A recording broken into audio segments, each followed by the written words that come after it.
بھلا کون بے قرار کی التجا قبول کرتا ہے جب وہ اس سے دعا کرتا ہے، اور کون اس کی تکلیف کو دور کرتا ہے، اور کون تم کو زمین میں اگلوں کا جانشین بناتا ہے؟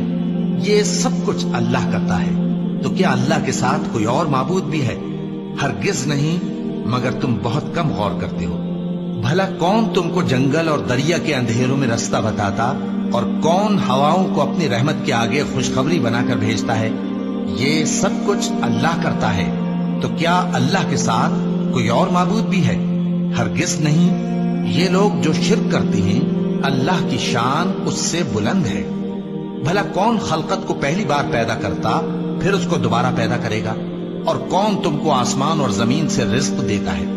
یہ سب کچھ اللہ کرتا ہے، تو کیا اللہ کے ساتھ کوئی اور معبود بھی ہے؟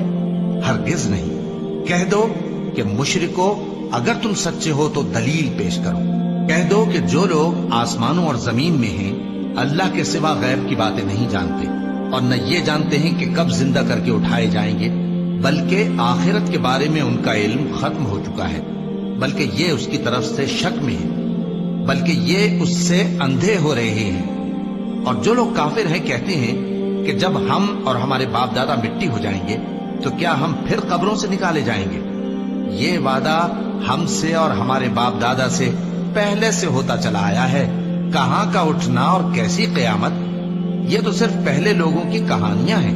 کہہ دو کہ ملک میں چلو پھرو، پھر دیکھو کہ گناہگاروں کا انجام کیا ہوا ہے، اور ان کے حال پر غم نہ کرنا، اور نہ ان چالوں سے جو یہ کر رہے ہیں تنگ دل ہونا۔ اور کہتے ہیں کہ اگر تم سچے ہو تو یہ وعدہ کب پورا ہوگا؟ کہہ دو کہ جس عذاب کے لیے تم جلدی کر رہے ہو شاید اس میں سے کچھ تمہارے نزدیک آ پہنچا ہو، اور تمہارا پروردگار تو لوگوں پر فضل کرنے والا